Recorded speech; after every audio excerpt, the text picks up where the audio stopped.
Sunday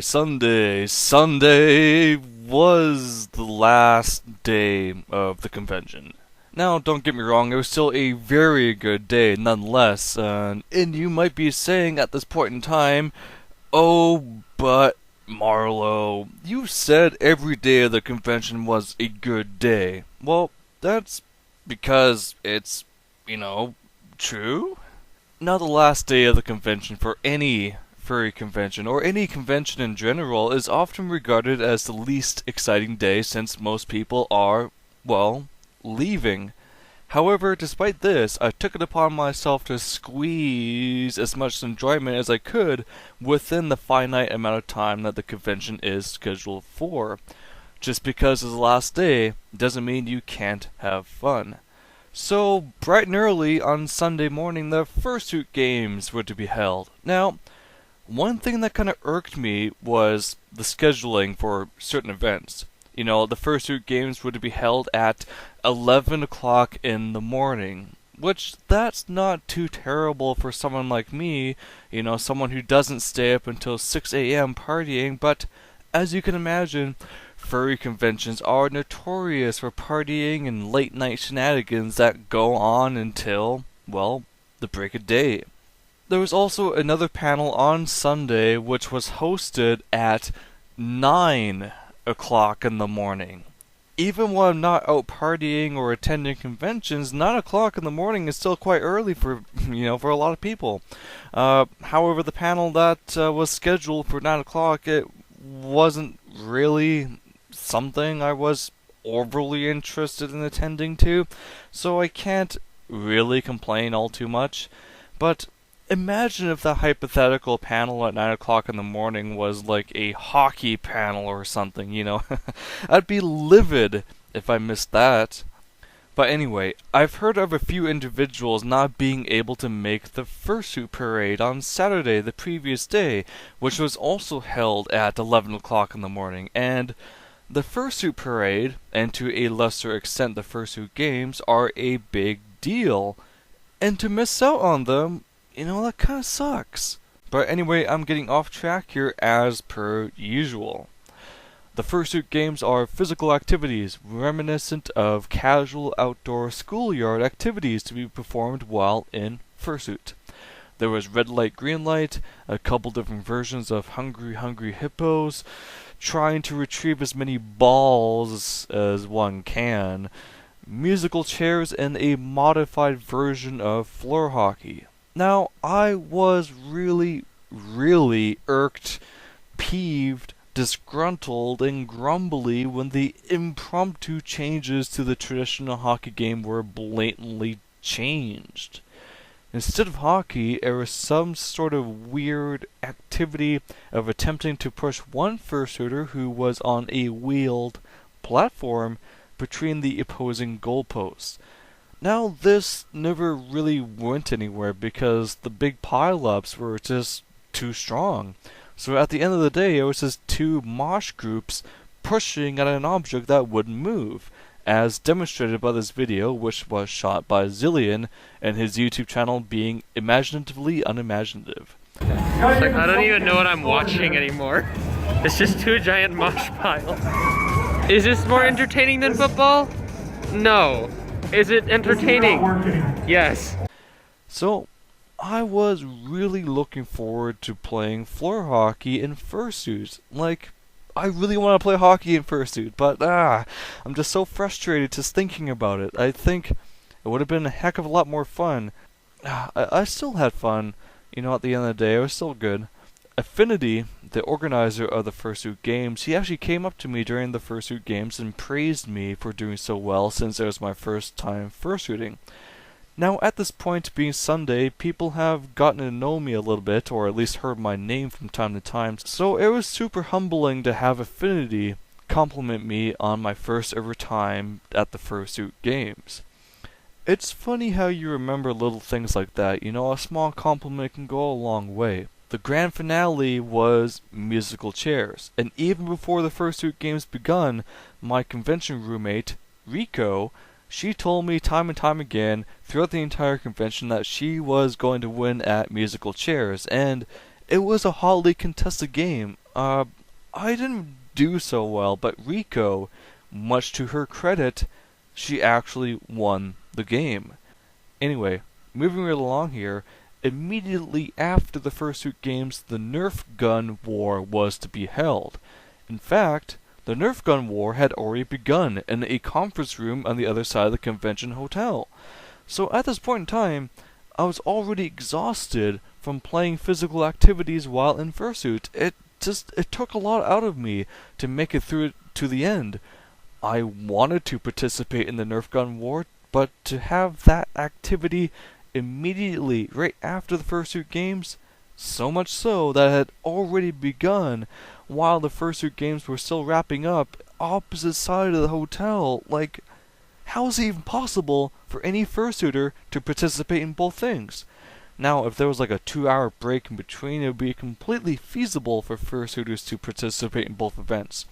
But it was next to impossible for someone like me, a first-time fursuiter, still adapting to the heat that comes with exercising in fursuit. Now this may be the part of the video where you ask yourself, didn't you say Sunday was a good day? Well, it still was. It doesn't mean I can't be irked about a couple things, give a little bit of criticism. However, this was a minor thing in my books. I know that other people were more discontent about the scheduling mishaps than I was. I love this suit. It's gorgeous. So, as you might have imagined in the previous videos of mine in regards to VancouFur, I was being filmed quite a lot by Togo. I'm just like, are you actually gonna film? My god.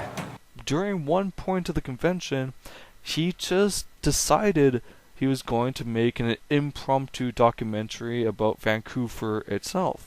I found myself being filmed much more than I think I ever will be.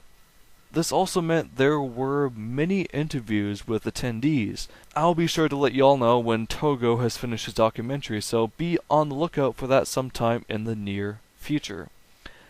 After the closing ceremonies, it was time to head to the Dead Dog Dance. This was the last scheduled dance for the convention, and because it was the last dance for VancouFur, despite having 0 dance lessons and 0 previous experience, I went for it.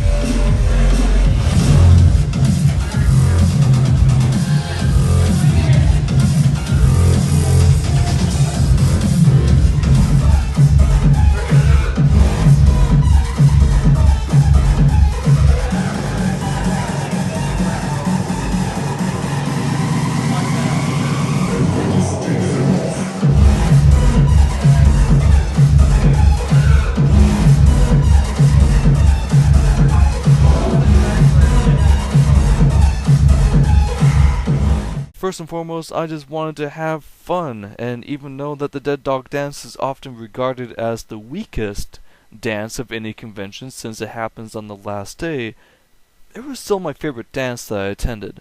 Now, Togo, he was also at the dance himself, so the footage that you saw, that was from other people who took it upon themselves to film.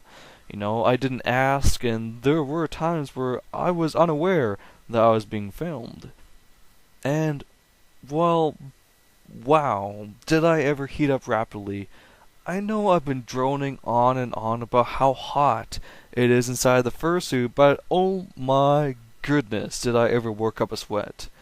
Now, I don't even know how long I was dancing for, in all honesty. I was just having such a great time. It was surreal, in a sense. I also didn't have any dance experience, and I know I wasn't, good, but I feel like I wasn't terrible at the same time. There wasn't really any secret behind it, really, to dance. I just let the music, the lights, the atmosphere take over, and I just moved. I went with the flow. I think that's one of the magical things about a fursuit, that it didn't let my anxiety tell me that there were people watching and judging me. And yes, there were people watching and judging me, but I just relished the moment, and I drank it in. Even though I was sober during the entire time of the convention, so all the dances, I was sober, I still felt a surge. Nothing at that point in time mattered. I just had fun. And having fun and not giving a damn is sometimes worth it. You know, taking a break from all your worries will help you out a lot. However, while at the Dead Dog Dance, because I was losing track of time and giving it all I had since it was the last hurrah, I was actually suffering from heat exhaustion. There was one point where I had taken my fursuit head off to get a drink of water off to the side of the dance, and thankfully there was water available for people at the dance.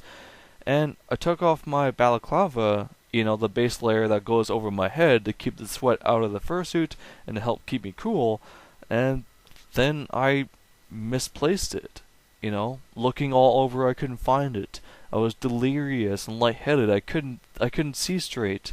Despite drinking water, I still wasn't feeling well, and it took me several minutes before realizing that I had my balaclava down around my neck the entire time I was looking for it. I knew it was time to head back to the hotel room to cool down, but I stupidly went back on stage. After another while of dancing, I honestly can't recall how long, things they were getting worse. Reluctantly, I pulled myself away from the dance and to head back to the hotel room. Now, after about an hour of resting and cooling down, the night was still young. Despite my only pair of Under Armour being soaked, my fursuit not faring much better, I was encouraged to continue. So, I put on my gross, wet Under Armour one last time and I made my rounds. Sadly, the dance was done, and there were very little people around still. However, there was still the USSR themed party which kept its doors open all convention long. So I decided to pop back to the USSR room one last time, and, well, when I stepped inside, multiple attendees greeted me with a hearty "Marlowe." Remember when I said it was humbling to remember the little compliments? Well, much like in the television show Cheers, it was extra special to go to a place where everybody knows your name. Now, I didn't spend a whole lot of time at the party, mainly due to exhaustion. Perhaps if I were 10 years younger, I could have spent a few more hours doing what convention attendees do, but I went back to the room, humbled, happy, and had a good rest. The next morning it was time for us to leave. Togo had a flight to catch, Rico needed a ride home, and I needed to travel back to where I call home. Oh, and one very important thing that I nearly forgot to include is that Togo, the resident American in our group, he never had Tim Hortons up until this point. So a visit to Tim Hortons marks the conclusion to this wonderful, wacky, silly, fun, eccentric, humbling, and just overall fantastic weekend. I want to give thanks for all those who spent time with me at the convention. It was a life-changing experience and a very happy one too. My convention roommates, they were awesome. Togo, who visited from the United States, and to you, the viewer, thank you for making it to the end of the series. I read all your comments and I smile when I do so. I think that about covers it. I may do an epilogue episode to talk about certain topics that I don't necessarily include me, so stay tuned for that. But in the meantime, stay frosty.